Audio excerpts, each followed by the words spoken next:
Hello and welcome to this episode of The Psychology of Almost Everything. My name is Peter Thompson. And my name is Stewart Grant. Today we're going to be talking about the psychology of policing, and I'm delighted to welcome Clive. Stewart, you're going to ask Clive the first question. Clive, can you give us a very brief outline of your career, how you started and some of the areas you've been involved in? Of course, but my first response would be, of course, am I under caution here? Do I need a lawyer? Or can we speak freely? You can speak as freely as you like. Look, I'm retired. I did 30 years in the police in one of the major metropolitan areas in the UK. 30 happy years, of course, punctuated by periods of intense unhappiness. None of us are free of that. But in the long run, 30 years, what a great career. In the interest of humility, my career was less than stratospheric, but do you know what? I'm not sure that's important. I enjoyed it, and that's what's more important to me.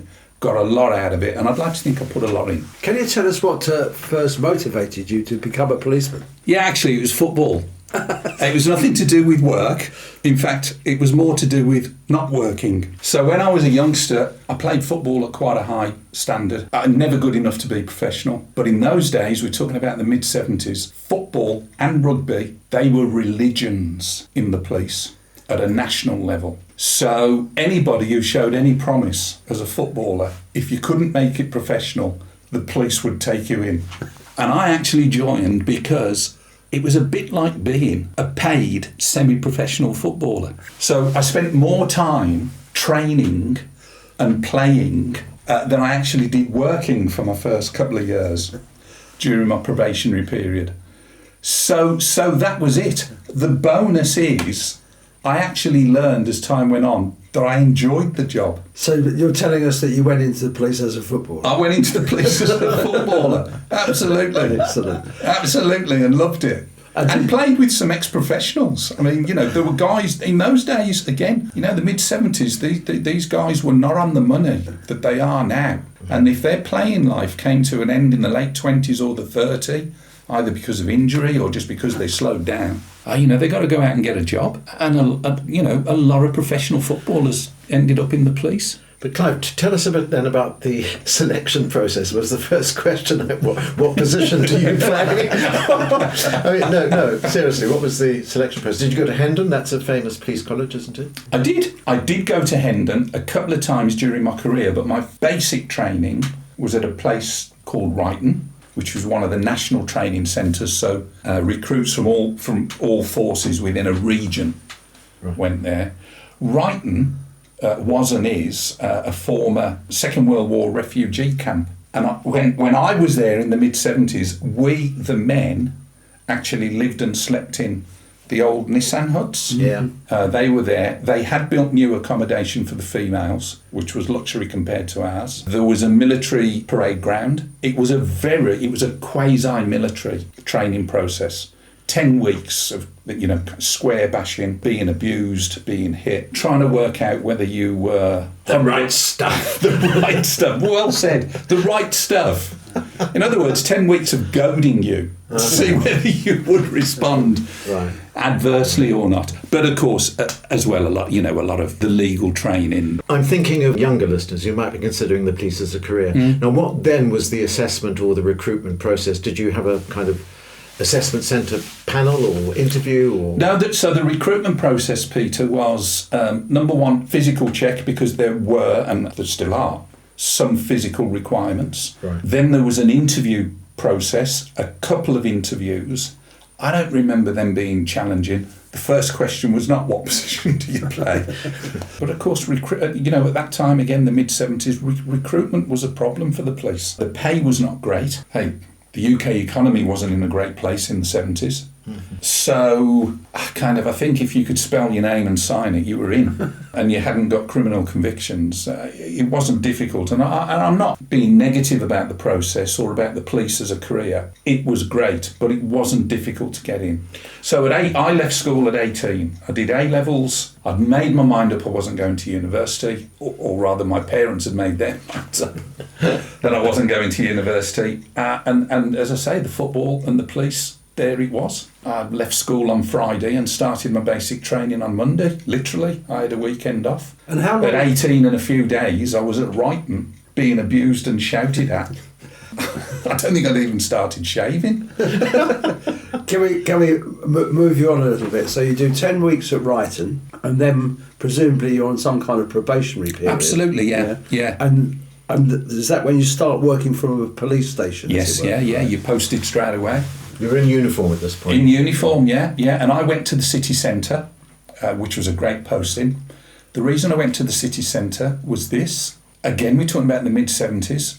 Do you know what? There weren't that many police cars on the road. Most coppers still walked the beat. And in the city centre, you had to be a minimum of 6'4" as a male. Right. Because to be 6'4". Yeah, to be visible above the crowds. So and I was 6'4" and a bit. And that's one of the reasons I went to the city centre. You had to be a minimum height to walk the streets in the city centre so that you were visible. Yeah, And you that's changed. walked, presumably impaired. No, largely on your own. Largely on your own in those days. Of course, working in the city centre, which is a very small confined area, if you needed assistance, it was usually pretty close. The sight of a uniformed copper running up the street in the city centre was not unusual, either to get to an emergency incident or to get to assist a colleague who was dealing with an emergency incident. We did have cars, but let's say if they were to put out a dozen or 15 coppers on any one shift, a couple of those might be in cars. All the others, 12 or 13 of them, would be walking the pavement. just take you back one step. So we've learned that your motivation for going in the police was football, or the chance to continue to play it to a higher level. Amongst those policemen that you trained with and then were working with in the early days, what were their motivations? Why had they gone into the police force? So quite a few were ex-military. There was already, a sizable ex-military presence when I joined. And during my early years, I was aware that a number of the people joining around me were ex-military. Look, the UK was not in a great place as an economy. Unemployment was an issue. Joining the police provided security. That was a big factor. A lot of the guys I worked with were established family men who wanted the security. I did recruitment panels later on in my service, and you get so many candidates say, well, I want to help the vulnerable and I want to put a bit back into society because society's been good to me. And I always thought that a bit of a trite answer, and I think what they were trying to say and actually meant was they want a job that's challenging. And for me, ultimately, that was the big draw. Not that I wanted to put something back in society. I didn't feel any obligation to do that. But every day was a challenge. It is right to say every day was different. The people you dealt with were different. Look, you work shift patterns. Sometimes the shift patterns were so difficult. But even that's different. Most people don't do that. Now, I loved working shifts, because I never went to work in the rush hour. I could sleep during the day. I get days off in the week. Working shifts was a bonus. That was an attraction for a lot of people, just not the humdrum of having to commute every day. It sounds as if you really rose to the challenge. And what you seem to be saying is that there's a huge degree of uncertainty about what you're doing. Absolutely. You don't know what's coming up. Yeah. Really. No. No, you've lapped that up by the sound of it. But a lot of people would find that very stressful. They would. And that should tell you something about the personality that you need. Another part of that is initiative. If you're going to be dealing with challenging situations every day, you need a measure of initiative yourself. And I worked with people who had tremendous initiative. You could see it almost instinctively. They would resolve a situation. There would be a thought process, but it was rapid and it was effective. So, as an example, I worked in the city centre. In those days, you'd come to work, you'd start your shift, there'd be a briefing where you'd be told about what happened last night, we're looking for this, we're looking for that, we're expecting this to happen later today and we need... So there'd be a briefing about the challenges we'd got to meet for the day, apart from what was going to come up that we weren't aware of, apart from all the incidents that might happen. So if it was a quiet day, I would often just go and stand in a multi-storey car park, just stand there in the corner, in the dark, and stand and wait. And without fail, if I was there long enough, a couple of hours, a car thief would come along. Without fail. And a car thief would come along and I'd be there. As soon as the guys put the window in and open the door and he's quite clearly not the owner of the car, I'd just step out the shadows and make the arrest. Now that was initiative. Nobody told me to do that. Lots of the guys and the girls I worked with did the same thing. In fact, sometimes we'd have a conversation about, well, look, I'll just go to this car park, and somebody else would go to another one. But the point of that is, this might just be a car thief, but when you got them in, a lot of the time, you'd find out who it is. Oh, they're wanted in Manchester for an armed robbery. Oh, they've done this, oh, they've done that. Okay, where are you living? You go and search the house. It's full of stuff from another job a week before. And these little initiatives would develop into quite serious and major investigations. Clive, it's obviously a lot of initiative there, but I was thinking of the other personality characteristics that go with this. Number one, you're on your own, in uniform, and you're talking about making an arrest. So presumably, anybody in that kind of role has to have quite a lot of confidence in themselves, quite assured that they can cope with violence. Peter, you're right. Another part of it, Peter, actually, is humility. I know that sounds unusual, but you are aware at the back of your mind that you've been invested with enormous powers and enormous resources behind you. We always used to say our gang is bigger than yours. The police gang is bigger than the robber gang. Yeah, absolutely. The cops and the robbers. Yeah, we always used to say that. So you've been invested with these powers. But you're both gangs. The confidence point that you make, Peter, is a lot of the confidence comes from that. So the humility of being aware of that. I was never particularly aware of danger because I was always aware that the balance of power was on my side. Now, that takes a certain restraint to exercise that, and that's what I mean by humility. Very few of the people I ever worked with were arrogant individuals. Most of them were ordinary, gentle, kind people. But what about the fear? So a guy has broken a window of a car, probably with a crowbar. You're chasing after him. Did it not occur to you that he might turn and use that on you? Yeah, but they rarely did. But by experience, you recognise that statistically they're unlikely to. So it is about confidence, Peter. If you didn't have the confidence, you're right. A great copper that I worked with, a guy by the name of Jeff Keeley. Jeff was an ex-Matalo. He'd fought in all the wars, as far as I know, or at least he told me he did. He even fought in the Cod War. Jeff was an outstanding copper. Not a careerist, constable all his life and service.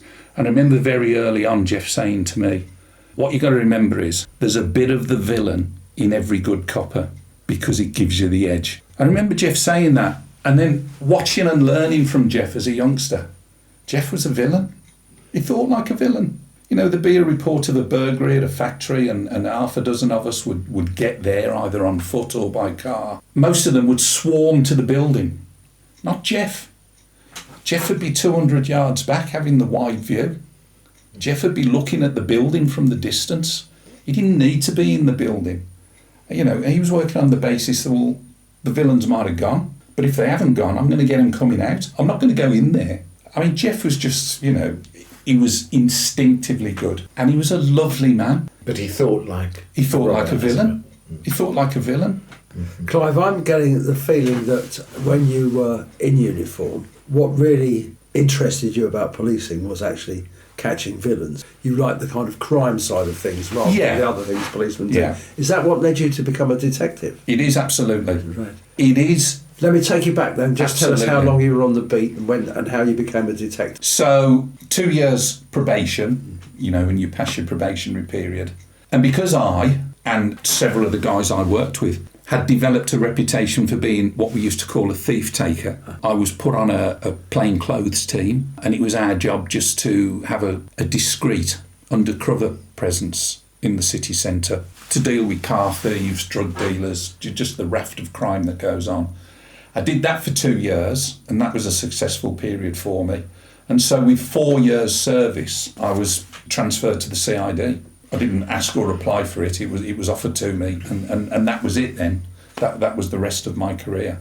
The rest of your career, you were a detective? Yeah, I had a couple of short spells back in uniform when I was promoted. That was the system then, just to give you exposure back to what was going on the uniform. But other than that, 90% of my service was on the CID. So yeah. And there are other specialisms, you know, there are other guys who are great drivers. They go on the traffic department. There are guys who are great shots. They go on the firearms. You know, there are lots of specialisms. And of course, there are the strategic people. You know, I've always thought that what I did was very operationally focused. I was never a great strategician, but other people, they choose a career path that takes them up through the ranks to strategic decision making, and their role is to optimise resources. People that command a police area, they'll have so many coppers, they'll have so many cars, they'll have this budget, they'll have these political connections. Clive, the television is full of cop programmes and people working in CID, and that probably is the kind of image that the public have. I wondered if you could just give us a bit more of the reality of being in a CID. Possible, just tell us about some of the cases you solved or didn't solve. Yeah, the TV thing is difficult because, of course, it's a product and it's designed, written and presented to secure an audience. Some TV shows are more accurate than others. Most people in my generation would say that the greatest TV police programme was The Sweeney. And I would subscribe to that view for a number of reasons. Number one, if you watch The Sweeney nowadays, it is a historic document. That is a document of what London was like in the 60s and the 70s. And do you know what? If you watch The Sweeney, there are still bomb sites. There are still Second World War bomb sites that have not been repaired or built on. It's a historic document. For youngsters nowadays, coppers racing around in big fast cars, and then they have to stop and use a phone box because they need to phone the office. But for me, the most telling thing with The Sweeney is if you watch a series of episodes, they don't always win. In The Sweeney, there are as many episodes where the villains get away with it, the police get it wrong, chances are missed, people get hurt, than there are successes. We should just say for the younger listeners, The Sweeney was about a particular branch of the Metropolitan Police called the Flying Squad. That's right. A lot of what was presented in The Sweeney was typical of the time and close to the truth. And yet again, if you take the time to watch several series, they're all decent people. They're all decent people doing the best with limited resources and sometimes getting it wrong. Is that what makes it realistic, is it? Yeah, for me. Going back to the absolutely, question, yeah, for me, yeah. As well as being the historic document, but, sure. But you know, I was around then, so I remember those things. Not everybody would, but it was that. Being in the CID, you would get a caseload as an individual. Some of it would be minor crime, some of it would be major crime. And you would investigate it as best you could with the resources you have. Just so I get it clear in my head. So within CID, you've got a number of detectives who have got like a portfolio of crimes. Yeah. Or is it that you actually have special units like a murder squad, an organised crime squad, drug squad, whatever? It's both of those things because, of course, there is a need for specialism. Look, the drug world, that even has its own language. Never mind the behaviours. And because of the way drug organisations work, and they tend to work as organisations, not as individuals, because look, they're businesses. The ordinary detective at the local police station is not equipped with the resources to deal with that in any meaningful way. So you have a drug squad. So the drug squads, not every force had a drug squad. And it was even suggested that the reason is this. If you don't have a drug squad, you're not arresting very many drug dealers. If you're not arresting very, very many you haven't got a drug problem in your force because the numbers tell you haven't. Now, I actually think the truth of the matter is that it tended to be the much smaller forces with smaller budgets that didn't have drug squads. Sure. And maybe, you know, they were largely rural areas, and so it was a strategic decision to spend the money elsewhere. So I don't think it was a statistical deceit by any means, but that was the argument. So yeah, drug squads. Working in the city centre, we had a check fraud squad, a group of detectives that just dealt with check frauds. Guys, you and I remember checkbooks. Not many people now, but check fraud was massive. People used to go shopping with checkbooks. A burglary would happen at somebody's house. Checkbook would be one of the things stolen. That would be sold on for 50 quid. And then somebody, a check fraudster who was good at writing and got the confidence to pass off, they'd go shopping in Rackham's or John Lewis and pay for a new telly with a cheque. So cheque fraud was massive in the city centre. We had a specialist team. Take us through your career then, Clive. We left it, as it were, when you joined the CID. So what happened next? So that was the general CID, working in the city centre at the same station. And that was a combination of investigating crime post-incident, like we've talked about, and dealing with the arrests that the uniform officers made. So, if a uniform officer arrested somebody, caught them committing a robbery in the street, the detectives would deal with that to bring their prosecution expertise to it. And of course it would free up the uniform resource to be available again. So that was essentially that work. I don't like the word treadmill, but it was that kind of thing. Every day, stuff was happening, you dealt with it and you responded to it. Then I went on the drug squad. Where there were no drugs on your particular Clive, it's been absolutely fascinating talking to you so far, but we've only got to the point where you've become a detective with a generic caseload, and we know that you've worked in some very specialist teams. We like to keep these podcasts to about 30 minutes, and we're already overrunning. As you know, we like to finish each episode with a little joke, so this one's about the police. And one night a chap staggers out of the pub, obviously drunk. Policeman sees him. Guy gets in his car, starts to drive off. Policeman pulls him over and says, "Where do you think you're going at this time of night?" He says, "Officer, I'm going to a lecture about the effects of too much alcohol in the human body and also the effects of smoking too much and staying out late." And the copper goes, "What do you mean you're going to a lecture? Who gives a lecture at this time of night?" And the guy goes, "My wife." So if you don't mind, we'd like you to come back at a future date and we'll pick up the rest of your career. Thank you ever so much for telling us what you've told us so far. Thank you guys for the opportunity to set the record straight. It's been a pleasure. It's been a pleasure and we'll see you again soon. Thanks a lot. Bye.